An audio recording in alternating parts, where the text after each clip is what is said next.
Time for our, I think, 7th R6 Who's Who video.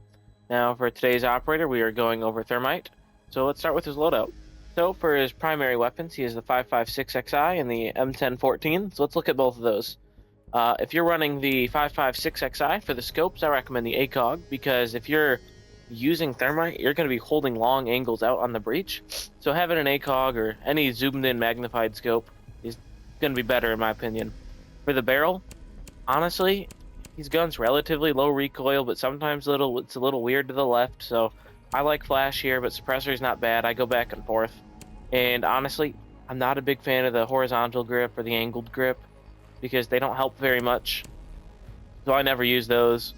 And yeah, that's my thoughts on the 5.56, which I think you should run on Thermite, let me be clear. Now let's talk about the M1014. So normally the shotguns, iron sights is the play to go. However, these sights aren't great. So if you want to run a reflex, if you're going to run a scope, if you're going to run the shotgun, I think you should run reflex A.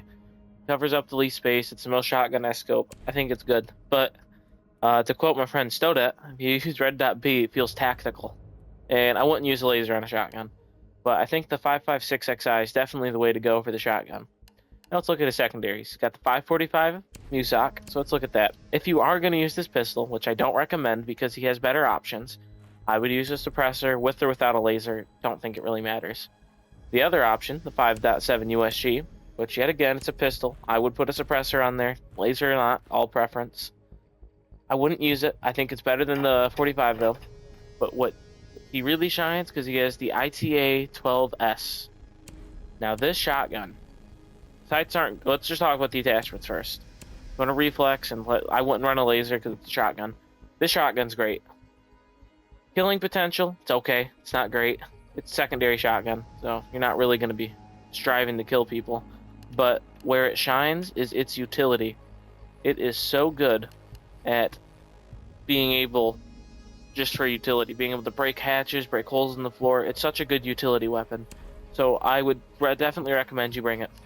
And now for the stuns versus smokes. Both are good, but I would recommend smokes because if you're getting the diffuser down with Thermite, as you should be, because you should be taking the case, you're going to want to be able to plant off the breach, so you're going to want to be able to smoke yourself off. So that's what I'd recommend.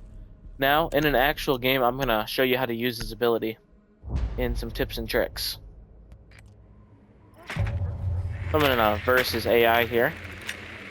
So I'll show you how a normal round with Thermite would go if you're pushing the top 4 objectives. So generally on this site with Thermite, you want to be going for master bedroom to get this wall open. Hopefully they have some sort of, because of the verse AI mode, I'm hoping they have some bandits on here so I can demonstrate how to get them with Thermite. Perhaps even some more Thermite tech. Do a quick little drone, see what ops they have, and then I'll demonstrate the gadget.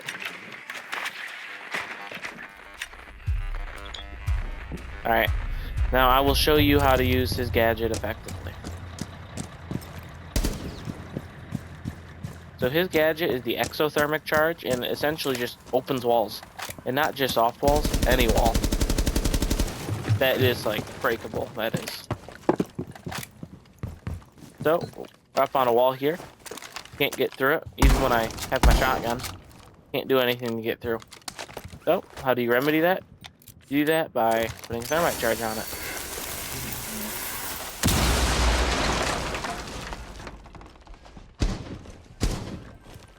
And that's how you use Thermite. Overall, I'd say Thermite is a great operator who's needed for any high-ranking lobby. So I'd give him a 10 out of 10. Remember, progression does not stop at champion.